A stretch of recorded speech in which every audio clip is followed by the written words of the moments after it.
बोलो सियावर रामचंद्र की जय।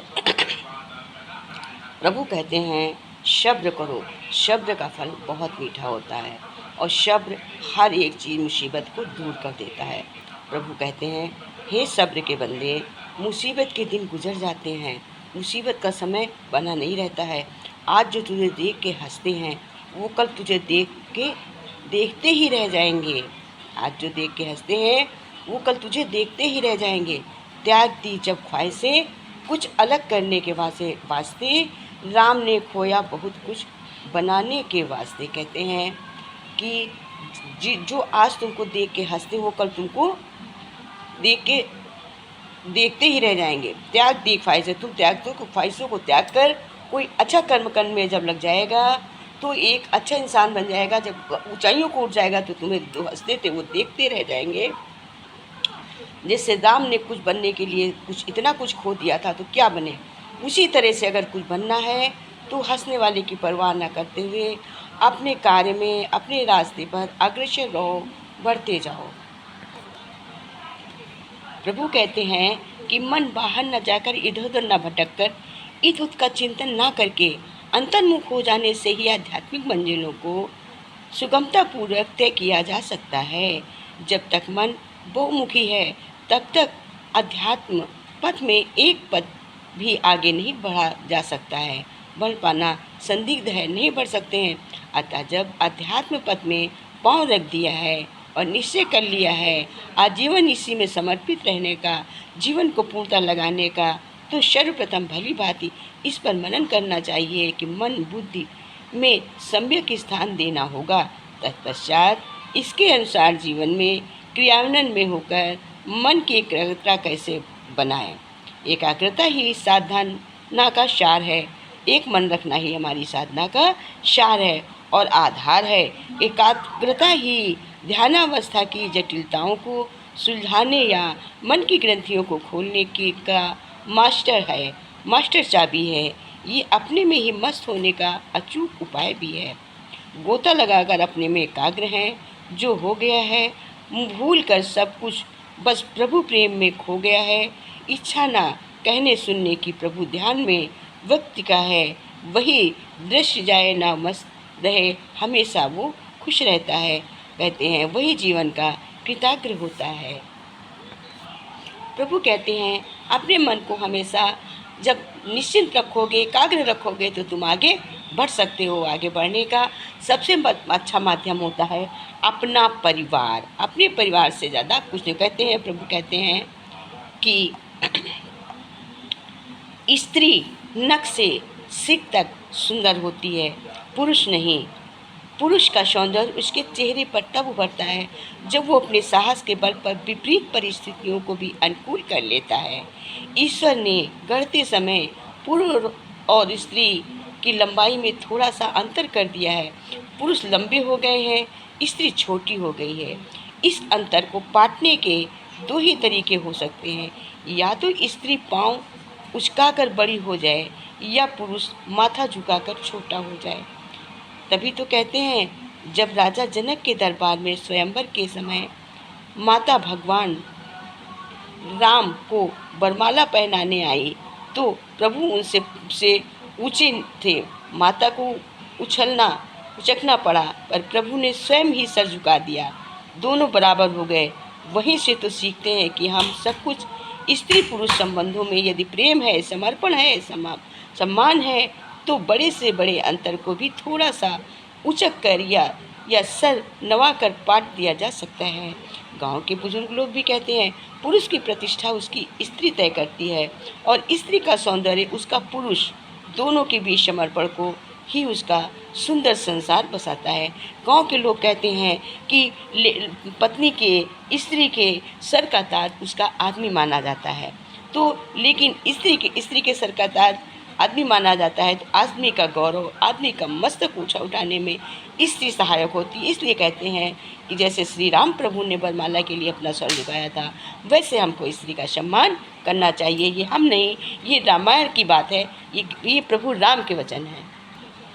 ऐसे ही कहते हैं कि पुराने समय की बहुत बात है एक घटना की है ये कि परिवार में बार बार वाद विवाद होते रहते थे। वो इस बात से बहुत दुखी रहता था, तंग आ गया था कि एक दिन सोचा कि अब मुझे संन्यास ले लेना चाहिए और घर पर बिना किसी को कुछ बताए सब कुछ छोड़कर जंगल की ओर चला गया। निकल गया। जंगल में उसे एक आश्रम दिखाई दिया। वो आश्रम में पहुंचा तो उसने देखा कि एक संत पेड़ के नीचे बैठकर ध्यान कर रहे हैं। दुखी व्यक्ति संत ने सामने से बैठ गया और उनका ध्यान खत्म होने का इंतजार करने लगा। जब संत का ध्यान टूटा तो उन्होंने आंखें खोली तो व्यक्ति ने देखा। संत से कहा, गुरुदेव मुझे अपनी शरण में ले लीजिए, मैं आपका शिष्य बनना चाहता हूँ। मैं आप सब कुछ छोड़ कर आया हूँ भक्ति पाने के लिए। संत ने उससे पूछा, अपने घर में अपनी स्त्री से बता के आए हो? संत ने कहा कि क्या तुम्हें अपने माता पिता, भाई बहन, पत्नी, बच्चों से किसी से भी लगाव नहीं है? व्यक्ति ने संत को जवाब दिया, ये पूरी दुनिया स्वार्थी है। मैं अपने घर परिवार में किसी से भी स्नेह नहीं रखता, मुझे किसी से लगाव नहीं है, इसलिए मैं सब कुछ छोड़कर संन्यास लेने चाहता हूँ। संत ने कहा, भाई तुम मुझे क्षमा करो, मैं तुम्हें शिष्य नहीं बना सकता, तुम्हारे अशांत मन को शांत नहीं कर सकता हूँ। ये सुनकर व्यक्ति हैरान हो गया। संत बोले, अगर तुम्हें अपने परिवार से थोड़ा भी स्नेह नहीं है तो मैं उसे और बढ़ा सकता हूँ। अगर तुम अपने माता पिता से प्रेम करते हो, इस प्रेम को बढ़ाकर तुम्हें भगवान को की भक्ति पा सकते हो, लेकिन तुम्हारा मन बहुत कठोर है। एक छोटा सा बीज विशाल वृक्ष बन सकता है, लेकिन तुम्हारे मन में कोई भाव नहीं है। मैं किसी प्रकार से पानी का झरना के झरने से पानी को रोक नहीं सकता हूँ, उसी प्रकार मैं तुम्हारे मन को शांत नहीं करता हूँ। तुम जाओ अपने परिवार में अपनी बीवी पत्नी से पहले प्यार करना सीखो। जब तुम्हें पत्नी से, भाई से, बहन से लगाव होगा, प्यार होगा, तब मैं तुमको अपना शिष्य बना सकता हूँ। जिस व्यक्ति को अपने परिवार में प्रेम नहीं है तो वो भगवान से कैसे प्रेम कर सकता है? वो साधना कैसे कर सकता है?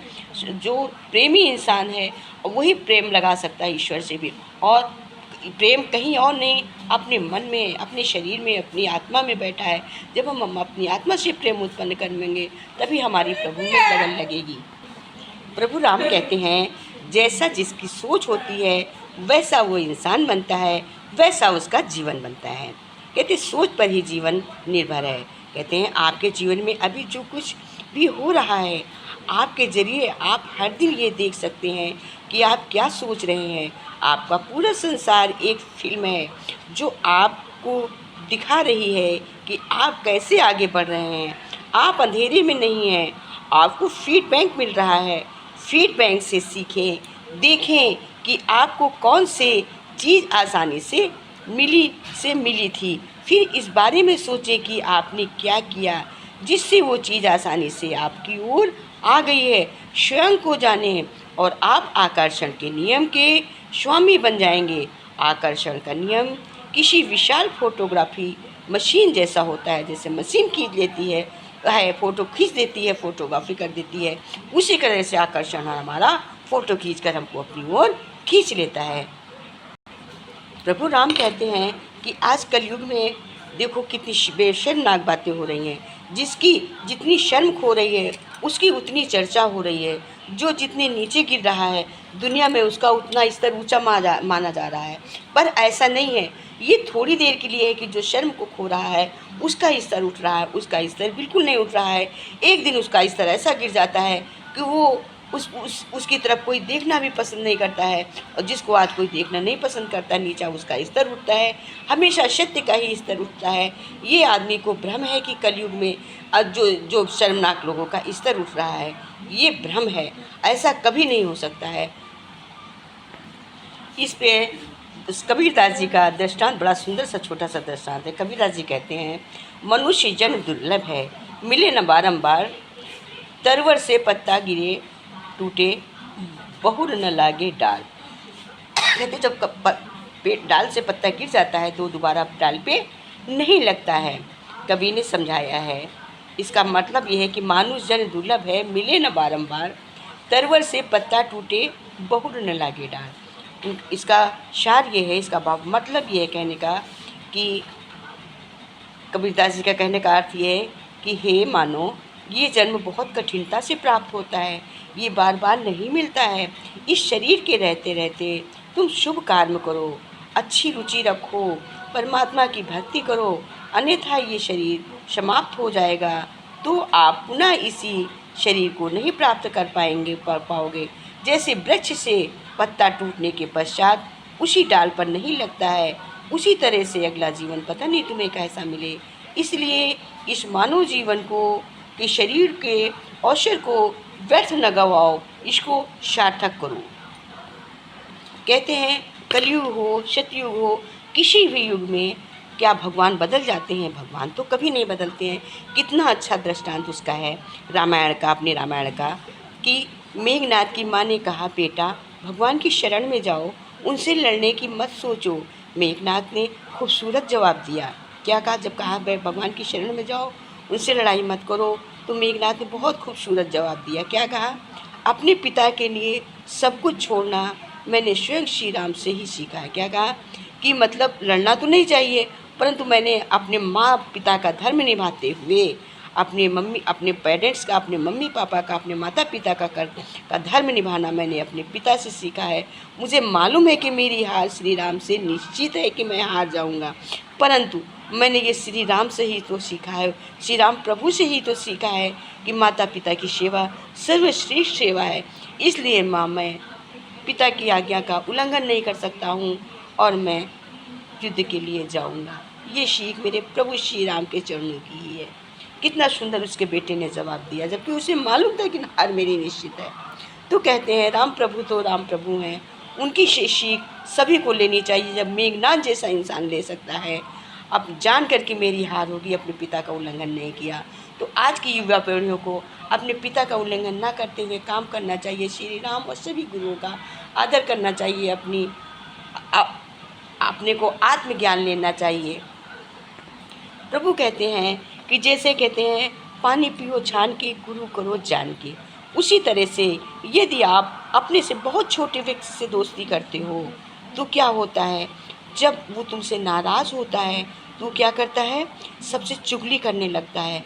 वो चुगली करने से वो तुम्हारा दुश्मन बन जाता है। चुगली करता है तो अगले तुम्हारी ओर देखना पसंद नहीं करते। तो कहते हैं उस व्यक्ति से दोस्ती करना चाहिए जो तुम्हारे भाव को समझे, तुम्हारे लायक को दोस्ती करो। लेकिन जब ना समझो अब तो कहते हैं कि उससे दोस्ती करो जो तुम्हारे लायक को, तुम्हारी भावना को समझे।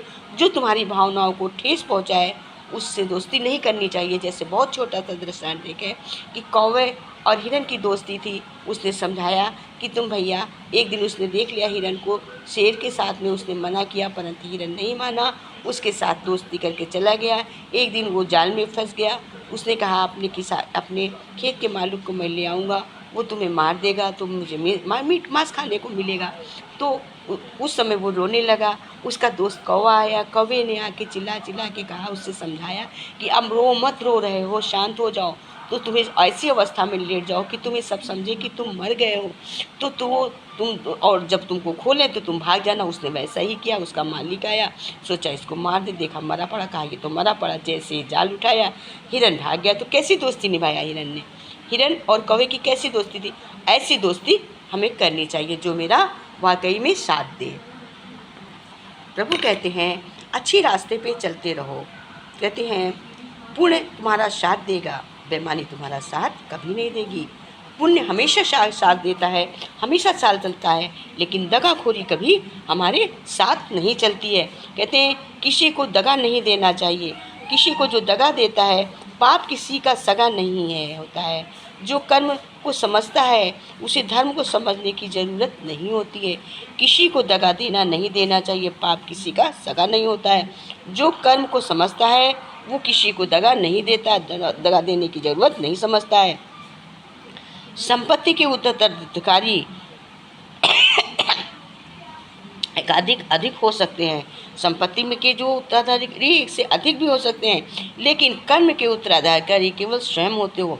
जब हम जिंदगी भर संपत्ति जोड़ कर, जॉब करके, बचा के, पुण्य कमा के, किसी तरह से बेईमानी करके ज़िंदगी भर पैसे बचा के रखते हैं, गृहस्थी बनाते हैं, तो उसके उत्तराधिकारी एक से अधिक हो सकते हैं। मेरे बेटे भी हो सकते, परिवार वाले भी हो सकते, बेटी भी हो सकती है, नहीं है तो मेरे किसी दूर के परिवार वाले उत्तराधिकारी हो जाएंगे। लेकिन जो पुण्य की कमाई हम करते हैं वो केवल मैं मेरे साथ केवल मेरी पुण्य की कमाई ही जाती है। इसलिए प्रभु राम कहते हैं सभी कार्यों को करते हुए हमें पुण्य कर्म अवश्य करने चाहिए। पुण्य कर्म एक ऐसा कर्म है जो हम साथ लेकर जाते हैं, बाकी कोई चीज़ें हम साथ लेकर नहीं जाते हैं। कहते हैं कि एक आदमी था, राजा था, उसको इतना अपनी गृहस्थी से अपने धन, बहुत मालदार राजा था, उसको बहुत ही धन से प्रेम था। तो वो उसने इतना धन एकत्र किया था कि जब वो उसके एकदम प्राण निकलने को हुए तो उसने कहा कि देखो अब तो मेरे प्राण निकल रहे हैं, मैं कुछ मोहरे ले जाना चाहता हूँ। तो बोले कैसे ले जाओगे? बोला कि सुनो जल्दी से हलवा बनाओ और हलवा में लपेट लपेट के मोहरे हमको खिला दो, पानी से निकल लें। उसके घर में वैसा ही किया गया, जल्दी से हलवा में लपेट लपेट उसको मोहरे दी गई, वो निकल गया। उन मोहरों को उसने निकल लिया। अब गया, सब लोग लेके गए वहाँ, जब जलाया गया तो वहाँ सब मोहरे उसमें निकले। तो उसके मालिक ने कहा कि देखो इसमें मोहरे निकली हैं, इन मोहरों को तुम ले जाओ भैया।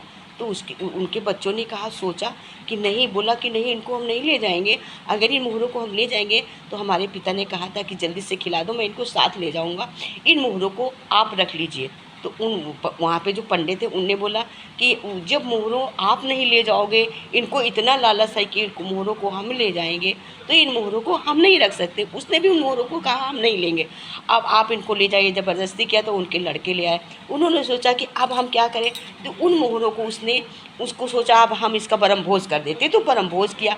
अब उनके पिता सब देख रहे थे कि इन पैसे से परम भोज हो रहा, सारी तैयारी हो गई, सब कुछ बन गया। तो वो तो उन्होंने कुत्ते का जन्म ले लिया राजा ने। अब वो तो कुत्ता बन के सब देख रहे थे कि इतने लोग आएंगे खाएंगे। जब सब तैयार हो गए, कहे रुको, हमारी मोहरों से सब खाओगे? तो कुत्ते ने क्या किया, जब सब बन के तैयार हुआ उसने झट में सब में मुँह डाल दिया।